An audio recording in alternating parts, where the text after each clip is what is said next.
So I've just travelled here to this bit of permission. Get in, boys. I've got the hawk box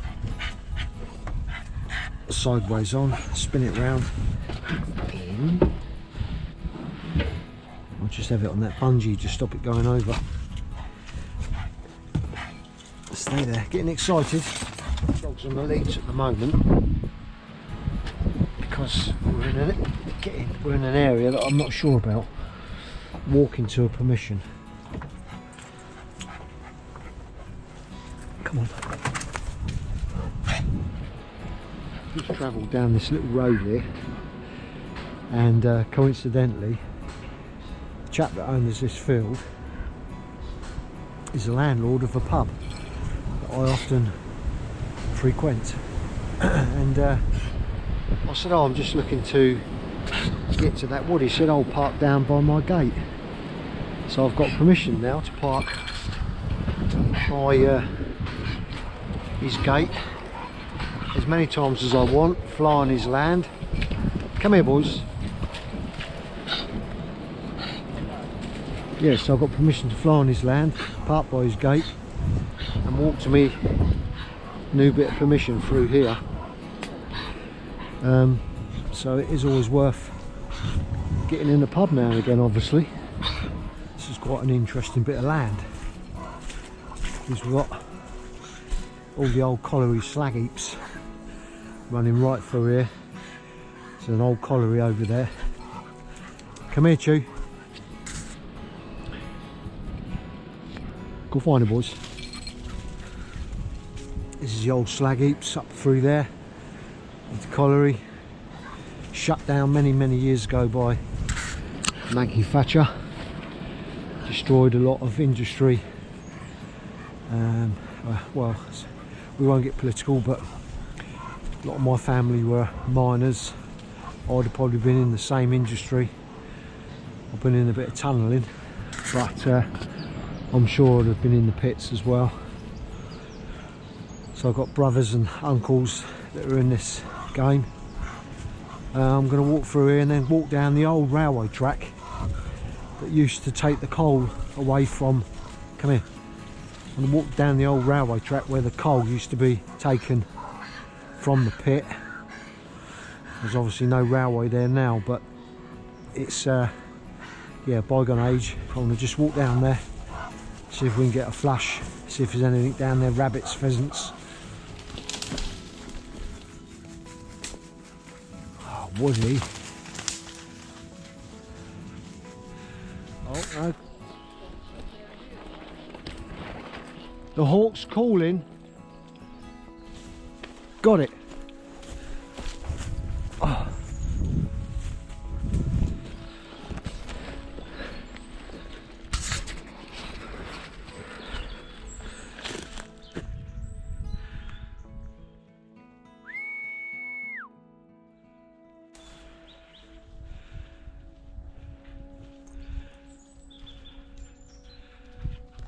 Well done, Woody. Well done there.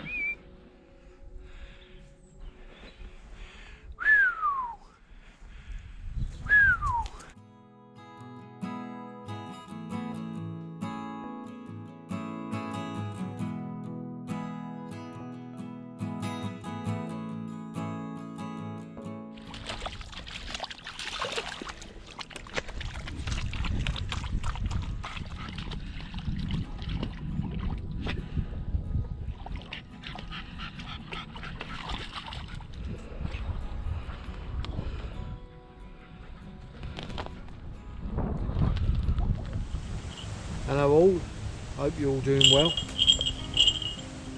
This morning we're just going to have a little walk through this wood with a pointer, see if we can get a nice point for the arrowhawk. But before we do, I just want to have a little 5 minutes talk about something that I've been thinking about. A little while ago on one of my old videos, it was from last year's video, I think it was when I just got Woody out of the molt, and I'd been manning him through the molt as well, which is a bit unusual, I suppose. And I was just showing really how Woody was coming on the creance at quite a high weight, and I was in no means teaching, I was just showing my journey, which this channel is. All it is my journey. I'm not teaching anything. That's not the aim. But so I had a comment, positive comment, negative, whichever way you want to look at it. I could be or will be teaching novices to lose hawks. It was because that video was basically talking about weights and what I do with weights and what I do with my hawk. Now I think all I was saying was about the weight of the hawk at that point in that video. Now there's nearly 200 videos, so you could take any video out of context, so I'm not teaching, it's just a journey. So with weight, it is not static, it is so fluid. This hawk now is flying at a higher weight than he would have been when I first got him out and started flying, and that's because every day he's on my fist, and the manning process has kept him nice and calm, and he doesn't need to be so low in weight. The comment basically said that you should have a Harris hawk at a very sharp, at a weight which is very sharp, so when you call him once it comes back, and then a little bit more off of him, so you will never lose your Harris hawk. So I agree, you should never lose your Harris hawk. Now we've been flying this Harris hawk 3 seasons, 7 days a week, and we've never lost him. So I'm sure we're doing something right, aren't we, Woody? So when this Harris hawk first comes out of his molt, his weight will be lower than what it is now. Then it would be quite sharp.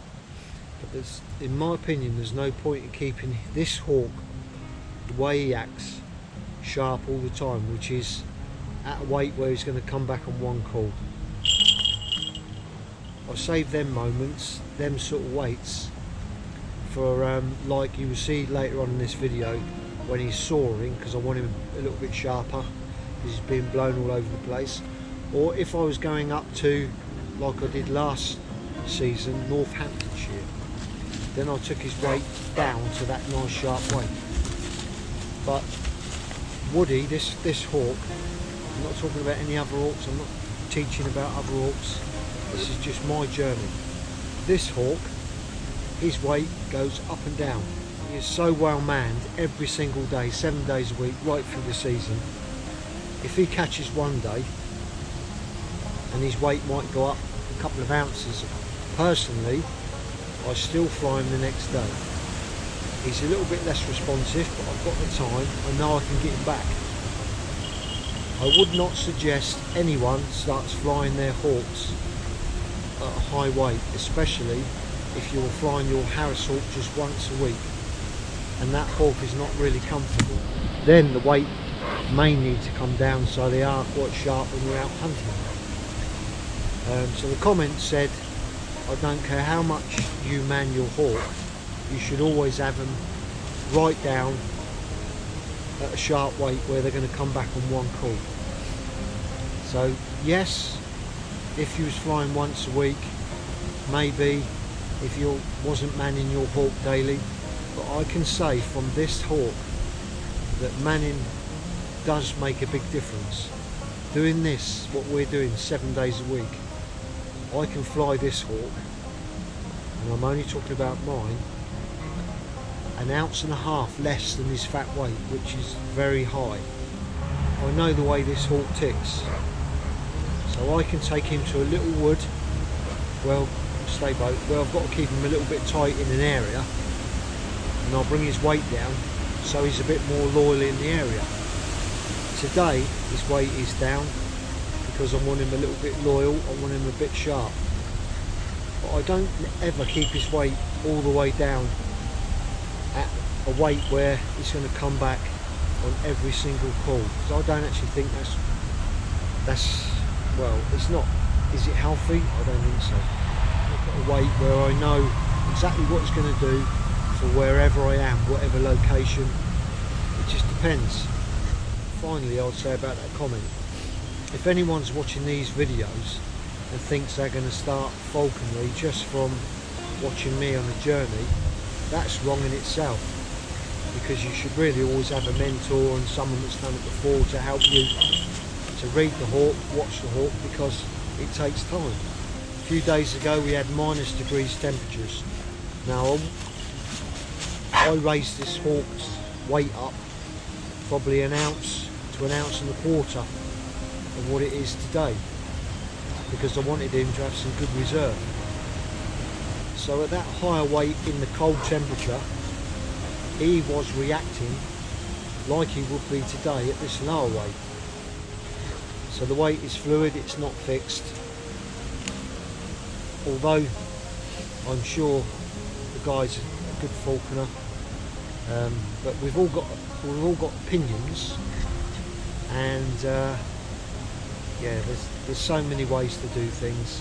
But the problem is looking at videos and seeing them as a big teaching aid. Well, they're not, because they're a small moment in time.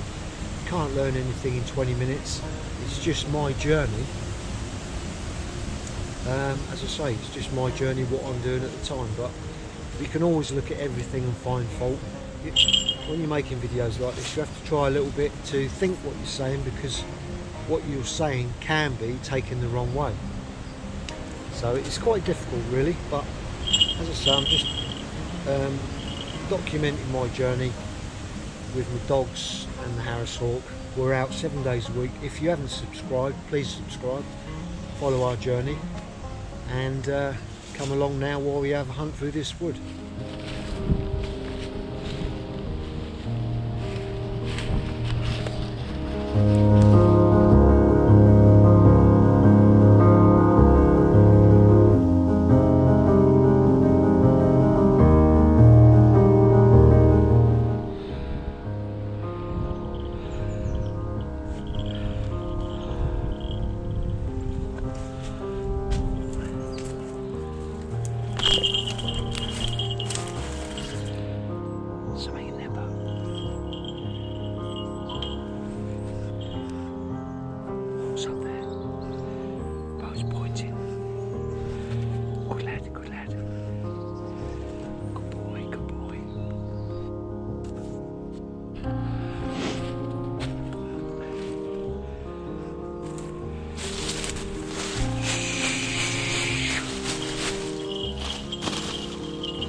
That's what it was.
Going to have a feel of his crop.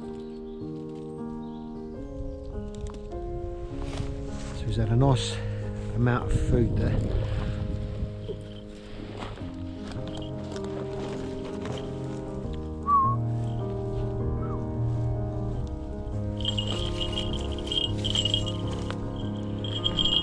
Nice crop on you there, mate.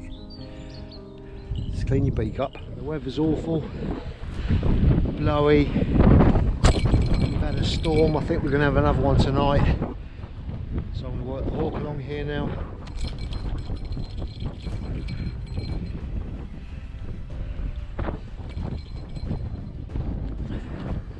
Straight up on the wind.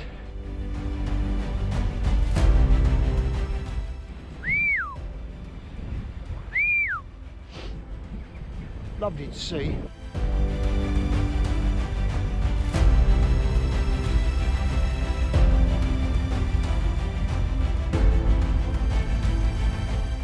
Really don't want him going off too far. He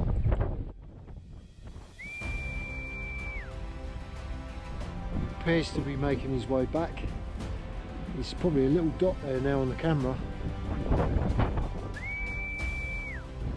Being mobbed by jackdaw.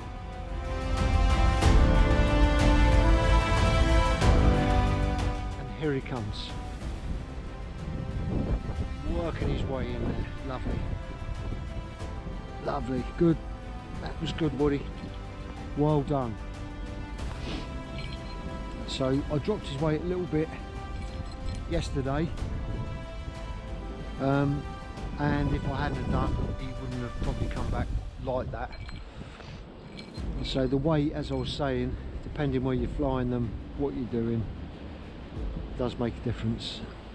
I wouldn't have brought him here at yesterday's weight for sure.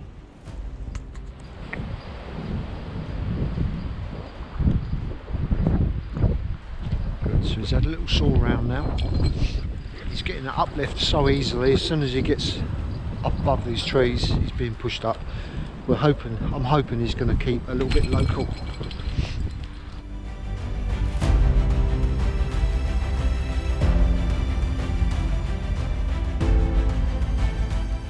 So the weather is awful, as I say. You could easily just sit at home today, but we're going to have a quick look at that wind pushing him up there.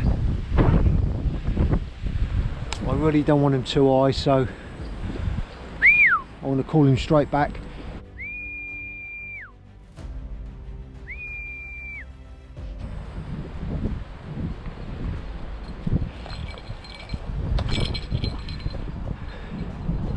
Good, that's what we want. See if we can keep him low. This is going to be quite a quick hunt through here this morning. There's Woody, just being forced up there. That's what we don't want to.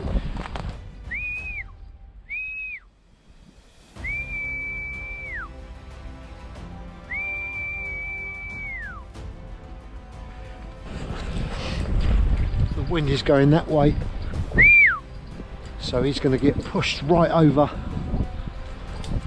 We've actually got ravens now mobbing him. The first time I've seen the ravens do that. I enjoy watching the ravens there and there.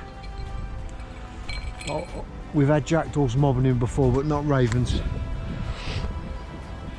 Anyway, let's get on with it.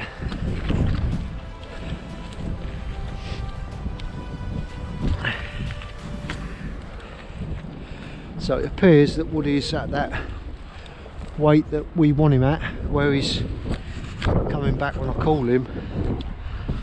Now this weight would have been way too low 4 days ago in the cold weather. That's what I was saying about the weight. It's not a static thing, and I don't want to keep him razor sharp all the time, because well, it's varying all the time. I just read him and do what I need to do.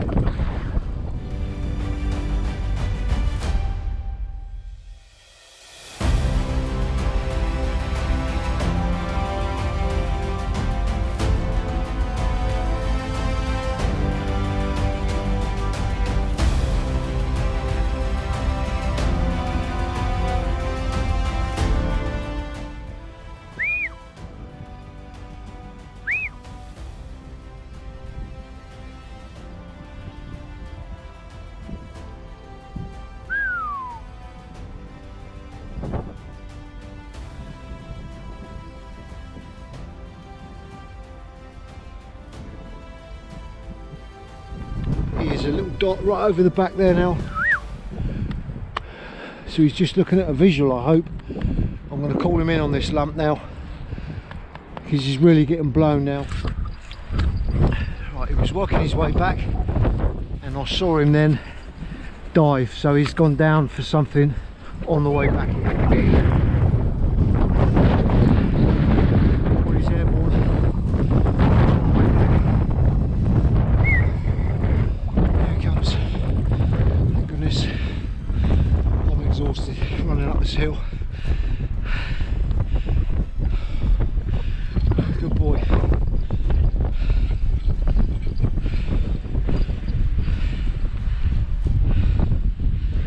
Give him a good reward because he's come back like that. I'm going to call it a day. He's had a fly. The weather's not very nice. He'll come back and he's going to get a nice full crop, or enough in his crop to keep his weight like this for tomorrow.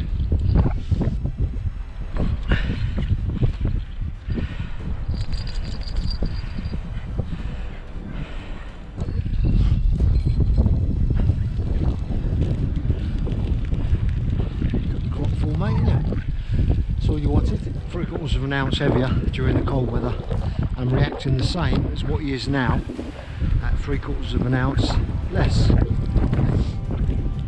So you really have got to read the hawk. No need to keep them razor sharp all the time, probably won't do them any good, but just make sure you know you can get your hawk back. It's not always as easy as it looks.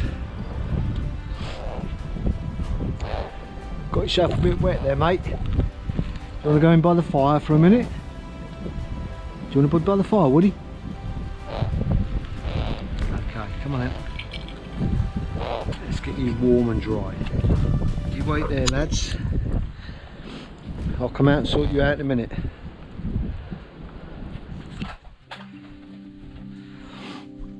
Got a nice warm fire going there, Woody. How's that for you, hey? Just pop you there for a minute. Is that alright? You happy with that?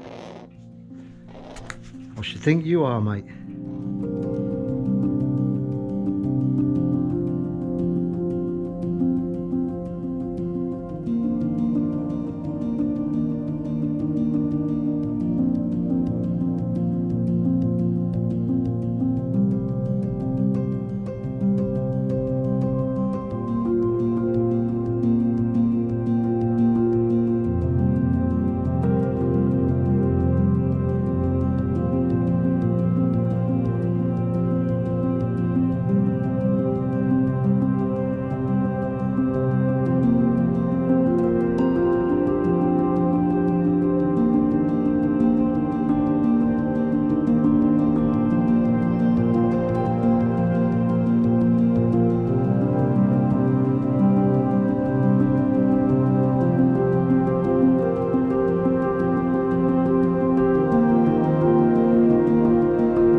go home, would he?